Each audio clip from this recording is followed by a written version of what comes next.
Coucou. Voilà, j'espère que ça va les amis de RFLJ. Alors il y a un peu de soleil, désolé, on est en fin de journée, le soleil il commence à se coucher. J'espère que vous allez bien déjà pour commencer, et puis j'espère que vous êtes prêts pour cette nouvelle vidéo, la partie 2 de l'essai du Peugeot 2008 de Lucas. Donc comme d'habitude, René va venir, parce que c'est aujourd'hui René qui va essayer le 2008. Donc René va venir me chercher, et puis on va partir en route faire l'essai de cette belle voiture. Aujourd'hui donc le Peugeot 2008, 1,2 litre PureTech, 130 chevaux, je les vois arriver. Voilà, bon allez, on lance le jingle et on attaque la suite.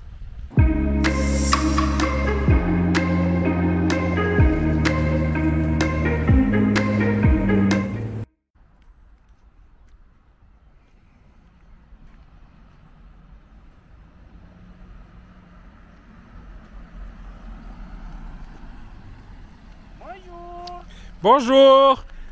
Je vais faire l'essai du 2008, je peux venir? Bah oui, parce que là on est en train de faire. Bon, vas-y, gare-toi, il y a une voiture qui arrive, j'arrive, je vais monter après.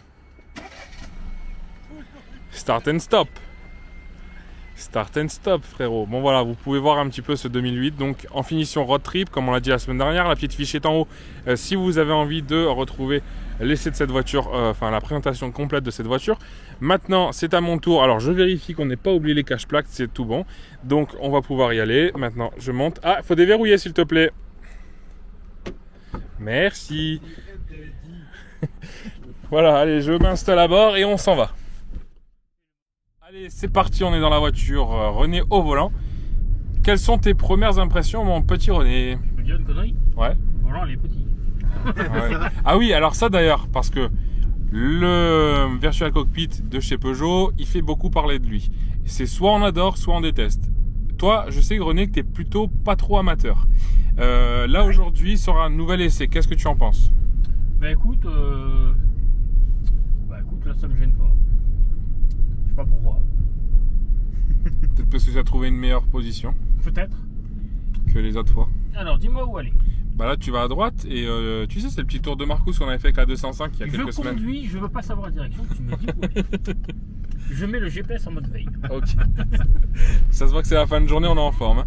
Voilà, alors du coup, là on est en ville.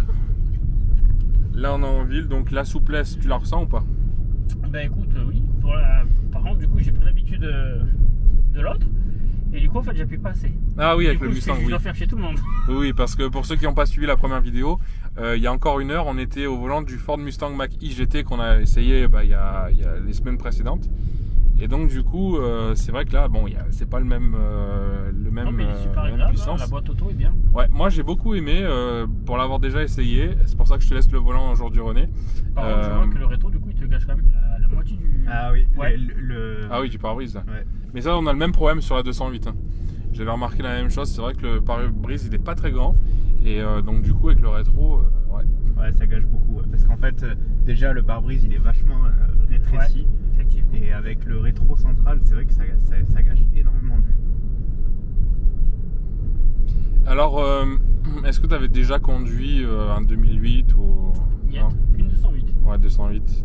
Tu ressens une différence avec la 208 ou pas? Encore non, il est beaucoup plus haut. Ouais, au niveau Je du trouve qu'il est gabarit. plus Ouais. sympathique quand même. Ouais. Moi, je le trouve, pour avoir conduit les deux, je le trouve beaucoup moins raide que la 208. La 208, Effectivement. elle est vachement raide Ah ouais. en amortisseur, en suspension. Parce que les pneus sont plus gros aussi, Aussi, sur le 2008. Ouais. Il est très confortable. Ouais, moi j'aime bien. Franchement, j'ai été agréablement surpris quand je l'ai essayé. Même, tu vas voir, il a du répondant, ça marche plutôt bien. Alors, c'est sûr, c'est pas comparé avec le Mach-E, encore une fois. Mais même, je vais vous dire une chose. Avec René, quand on avait terminé le tournage du Mach-E, pendant on était sur le retour, On a arrosé un arbre. on discutait. Je disais une chose. Je disais que moi, oui, c'est génial, c'est magnifique ce genre de voiture. Mais je sais pas si je serais acheteur de ce genre de voiture parce qu'en fait, il y a deux solutions. C'est soit je me servirais de la puissance, etc. Mais je serais tout le temps en stress d'avoir croisé une voiture banalisée ou quoi et de me faire gauler. Ah bah, de toute façon, c'est le risque. Hein, de toute façon. Et soit je m'en servirais comme une voiture de 90 chevaux, sauf que je serais tellement frustré d'avoir une voiture qui fait 500 bourrins et de pas m'en servir. Donc c'est bon, après il y a des gens qui aiment ça, les voitures puissantes. Moi j'aime bien aussi, mais pas de là en avoir une, je sais pas. Je préfère avoir un petit moteur, même aller à la limite taper du 200 chevaux, comme ça oui, es tranquille, tu veux doubler ou tu veux t'insérer sur une autoroute ou quoi, t'as ce qu'il faut. Sur la DS, je suis à 160. Oui, voilà. Mais et t'as pas besoin de plus en fait, en réalité. Ouais, c'est une voiture de plaisir, mais Voilà. après, sinon, Oui, voilà, c'est ça. pour la puissance du moteur, franchement, bon, c'est. T'aurais pas de puissance en fait, bon, c'est pas grave. Après, c'est juste dommage d'avoir des moteurs aussi puissants, mais que tu peux pas utiliser, quoi. Allez, on va filmer un petit peu le compteur. Là, on passe en mode sport, du coup.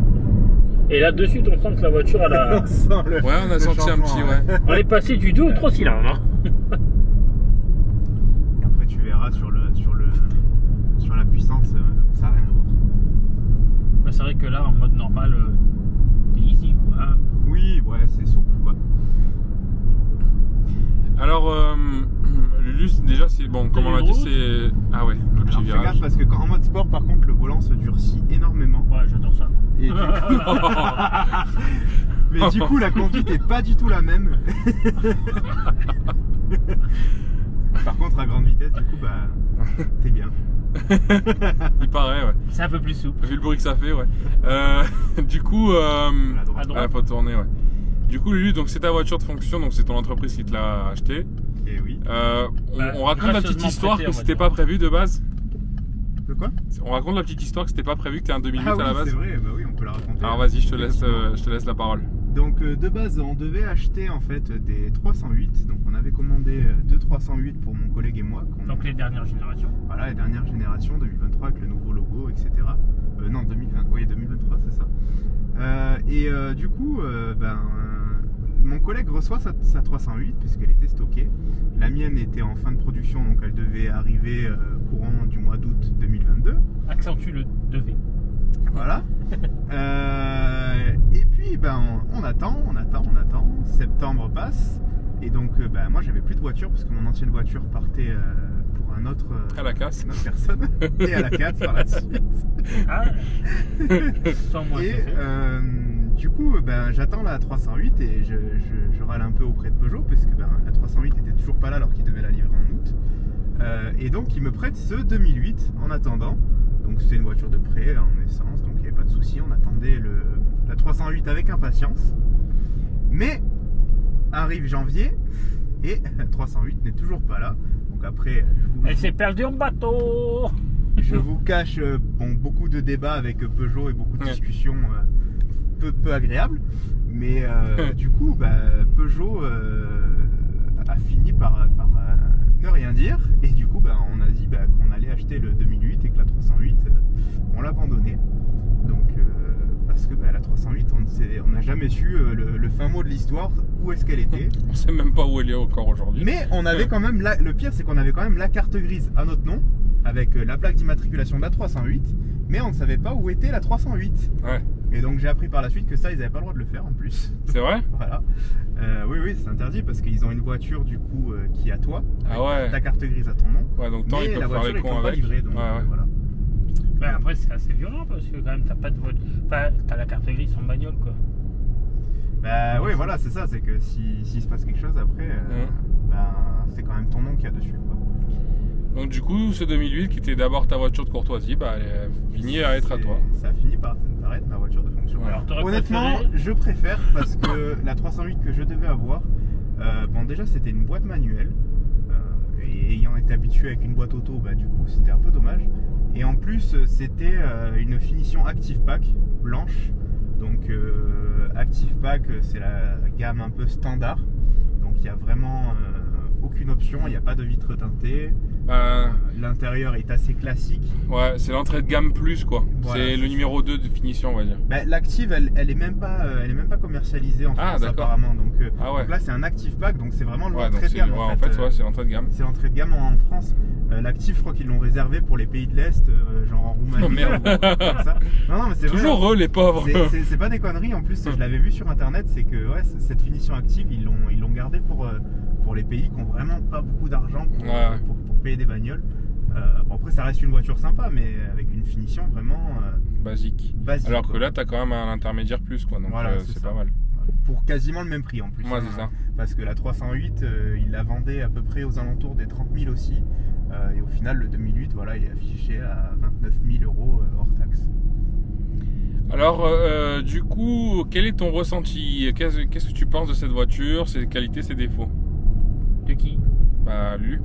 Ah, moi Pardon, je suivais pas. Déjà, attention. Je sais pas ce qu'il a fait là, j'ai dit merde. Je me suis dit, c'est bon, on va avoir un live assez sympa. Ce soir, on rentre pas à la maison. Je sais pas, j'ai un viseur qui s'est mis de suite. C'est pas une Merco. M'en fous. Alors, Agnon. continuons les débats. Donc du coup, pour ces défauts, on va commencer par les défauts, tiens, pour changer. Donc, je trouve que déjà, niveau conso, franchement, c'est limite. Ça passe, mais c'est limite parce que bon, pour un véhicule de fonction, déjà, c'est pas le top parce que je fais pas mal de kilomètres. Je fais le plein assez souvent. C'est un petit réservoir en plus. C'est un réservoir de 45 litres. C'est tout? Ouais, donc il est assez petit, d'autant plus que la conso, donc on est à peu près à 7 litres de moyenne. Ça reste quand même assez faible comme autonomie. D'où le fait que tu as 600 ou 750 km d'autonomie grand max, quoi. C'est ça. Après, côté qualité, à première vue, on voit bien qu'il y a quelques détails qui vont pas trop durer dans le temps. Donc, comme je disais tout à l'heure, sur les finitions road trip qui sont un peu scotchées sur les éléments. Et donc, on voit très bien que ça va pas durer énormément dans le temps. Donc après, on ne sait pas côté peinture si c'est la même qualité, mais bon, j'espère pas. Et après, côté point positif, moi je trouve que niveau de conduite, franchement, c'est super agréable. Ouais. C'est une voiture, franchement, il n'y a rien à dire. Je fais tous les types de routes, que ce soit autoroute, montagne. Je l'ai conduite sur neige, cette voiture. Franchement, il n'y a rien à dire. Ça a une super bonne tenue de route. Pour en plus un petit SUV en général, où on est plutôt sur une conduite un peu bateau, pas très agréable. Là, on est vachement souple sur la conduite. La boîte de vitesse, elle est franchement... tu oublies qu'il y a une boîte de vitesse parce que les rapports, tu les sens pas passer. Ouais, c'est vrai que la AT8, elle est extrêmement c'est impressionnant. performante. Ouais. Pour avoir fait plusieurs boîtes automatiques, je trouve que là, franchement, il n'y a rien à dire. C'est super agréable. Et puis après, le design qui est assez sympa, quoi. Après, mine de rien, c'est joli. Plus t'as une belle couleur, la finition road trip, du coup, elle est sympa. Elle est assez sympa, ouais, c'est ça. Ouais. Et puis après, les petits gadgets, bien sûr, qui sont aussi pratiques. Je trouve notamment que la vue aérienne, c'est assez sympa pour se garer. Ouais, c'est vrai. Ça permet de bien s'aligner sur les places de parking, par exemple, ou de voir vraiment si on n'a rien autour. Si par exemple, il n'y a pas un angle mort où on a loupé, par exemple, un poteau ou quoi. Donc ça, c'est assez pratique. D'ailleurs, tout à l'heure, ce serait bien qu'on se gare quelque part pour la montrer, la caméra. Ouais, bien sûr. Voilà. Alors René, là, j'ai vu que tu conduis avec les palettes. Ouais. Alors, comment tu le sens? Les rapports sont quand même un peu... tu les sens un peu plus que... non, moi, là. Je t'ai dit, je voulais t'en 5. Me mets pas la 5. Est-ce que tu veux faire une petite accel pour voir? Non? On est bien là, non? Il est fatigué. Il a assez arsouillé avec le maquis. Arsouillé, ouais, c'est ça. Donc en gros, tu te mets en 7 exprès pour pas consommer, il te remet en 5. Alors maintenant, on va rigoler un peu. Mode éco. De suite, on passe en 6. Alors reste en 6, quoi. Mais allez, appuie. C'est impressionnant la différence, franchement, entre les deux. Je suis à fond là. Ah ouais. Alors, on l'avait dit dans la première vidéo, rappelle-nous un peu tes chiffres de consommation. Du coup, ouais, on est à peu près entre 6,5 litres et 7 litres de conso périurbaine. Parce que bon, je fais pas mal de routes de montagne et autoroute. Après, quand on est sur de l'urbain, on passe plutôt au-dessus des 8 litres. C'est que le réservoir, il a tendance à vachement diminuer quand tu fais de la ville. Sur autoroute, je trouve que ça va encore. Quand tu restes bien sûr dans les limitations de vitesse. Ça reste une conso assez tolérable. Et puis voilà. Alors, je vois qu'il a 21 746 km. Voilà. Depuis septembre. Voilà. Et voilà. Alors là, René, on est en fin de parcours. Ça y est, je pense que tu as pris un peu la main. Oui, comment tu te sens là? Agréable? Ouais, c'est bien. Hein. Après, voilà, c'est vrai que maintenant, il faut quand même des voitures de qualité avec des boîtes automatiques qui sont performantes. Donc c'est agréable à conduire. pas qu'on dirait la voiture de James Bond des fois avec les boutons comme ça? Ouais, alors ça j'aime bien les touches piano, ouais. Moi j'ai trop envie là d'activer le siège éjectable là, comme ça tu vois René partir d'un coup comme ça. Ah ouais. Et du coup, c'est qui le con qui conduit? On va T'as le t'expliquer volant un qui truc. passe dessus là? C'est que bon, ça vous le retrouverez peut-être plus tard dans la chaîne. Tout à l'heure on a pu, du coup chez Albert Auto, on a pu regarder un petit peu le tout dernier Ford Ranger Raptor. Et la personne avec qui on travaille nous a montré un petit gadget. Alors ici, placé ici, là comme ça, on a des touches piano comme ça, qui sont donc comme dans un avion, donc tu en as plusieurs, donc tu les actives. Et en fait, elles servent tout simplement, en fait, tu les paramètres. Et quand tu as par exemple un portail électrique chez toi, et ben, au lieu d'avoir une télécommande, tu paramètres ta commande là sur ta voiture et tu as juste à appuyer sur ton bouton et ça ouvrira ton garage ou ton portail. Ou... Ah ouais. Voilà. Sympa, hein? Ouais, c'est assez rigolo, ouais. Parce que du coup, si le voisin il a le même portail que toi, ça l'ouvre aussi. Voilà, donc ça, je pense, normalement, c'est prévu qu'on essaie un Raptor plus tard sur la chaîne. Donc, on pourra vous le faire voir, voilà, en vidéo. Moi j'ai une petite question que je me pose et peut-être que vous aurez la réponse. Si j'appuie sur le bouton SOS, Ça, j'ai il se jamais passe osé le quoi? faire. Bah, moi, j'ai fait pareil sur la DS, ça sonne. Ah ouais, c'est tout? Oui. Ça sonne. Ouais. Je crois qu'il faut un abonnement spécifique, non? Non, peut-être. Mais je pense que oui, si tu veux que ça appelle les services d'urgence, il faut une carte SIM au minimum. Ouais, dites-nous en commentaire si vous le savez, s'il y a des personnes qui ont déjà appuyé Ça va te sur marquer sur ces boutons. Moi, j'ai jamais osé faire ça sur des voitures. Bah, il y a marqué SOS en rouge. Ouais. Donc a priori, tu te dis. Ça rappelle le 17 quoi, tu vois, ou le 18, merde. Voilà. Bon, on va aller se garer et puis on va juste zioter un petit peu la caméra, enfin l'écran, avec les caméras de recul, etc. Et puis voilà, je pense que la vidéo, on aura fait le tour. Donc globalement satisfait de cette voiture tous les deux. Aussi bien René à l'essai que Lulu à la conduite, enfin à l'utilisation globale. Complètement. Ouais. Voilà. Bon, ben à tout de suite pour un dernier petit rush. Ouais, du coup, on vous montre l'écran là avec la voiture en espèce de 3D là. Donc comme on voit, il y a une petite partie grisée en haut. Et donc en fait, il faut reculer pour pouvoir commencer à voir le sol. Alors je trouve que c'est pas forcément très pratique ça. Parce que si tu sais pas où tu vas. Ouais. Si t'es en mode marche arrière, en fait, en général, c'est que tu vas vers l'arrière. Du coup, c'est pour ça qu'ils découvrent. C'est pour ça qu'ils découvrent que en fonction. Non, mais en fait, je pense que c'est parce que la caméra, elle est à l'arrière. Ouais. Donc voilà. Donc je sais pas si vous voyez bien là sur la. Voilà. Donc voilà, c'est grisé, tu vois. Ouais. Ouais, c'est assez curieux. Bon, et puis la finition de la caméra est pas incroyable non plus. Non, bah bon, non. ça fait le taf, hein, on n'a pas besoin de plus. Mais hein, par contre, tu vois bien les lignes blanches, tout ça, donc les obstacles. Bon, voilà, si t'as quelqu'un aussi, tu vois aussi. Ouais. En fait, tu peux faire l'essai, hein, si tu veux, on peut faire l'effet. Si je sors pendant que tu recules, on va me voir sortir en fait. C'est une vraie caméra, c'est pas juste une représentation de l'environnement. Ça va. Tu peux faire aussi la vue zoom. Voilà. Et voilà, hein, donc c'est une vidéo qui se termine. Hein. Eh oui, une de plus. Hein. Ouais. Bah merci Lulu de nous avoir montré ton 2008 du coup. De rien, avec plaisir. Voilà. Ça fera 50 €. Donc si vous ne connaissez pas assez encore Monsieur Lucas, il fait partie de la chaîne Manon et compagnie. Manon qui n'est pas là voilà, aujourd'hui. Voilà, donc merci de nous avoir regardé aujourd'hui sur la chaîne RFLJ. Merci d'avoir essayé ce 2008. Bah écoute, oui, c'était super sympa. Voilà. Et puis du coup, comme d'habitude, activez la petite clochette. On s'abonne. Qu'est-ce qu'on fait? On partage. On partage. Pourtant, tu es quelqu'un qui est censé être habitué aux chaînes YouTube. Ouais, mais c'est pas la conclusion. Donc voilà, on partage, on s'abonne. RFLJ Autocollection, Facebook, YouTube, Instagram, TikTok, Snapchat. Ça y est, j'arrive à le faire d'un coup. Bientôt, il faudra 10 minutes. Hein. Ouais. Et puis voilà, commentez, vous abonnez, vous mettez la petite clochette comme René l'a dit, je vais pas répéter, voilà. On se retrouve la semaine prochaine pour une nouvelle vidéo. D'ici là, portez-vous bien. Ciao, ciao. On vous aime, gros bisous, bye bye. Salut.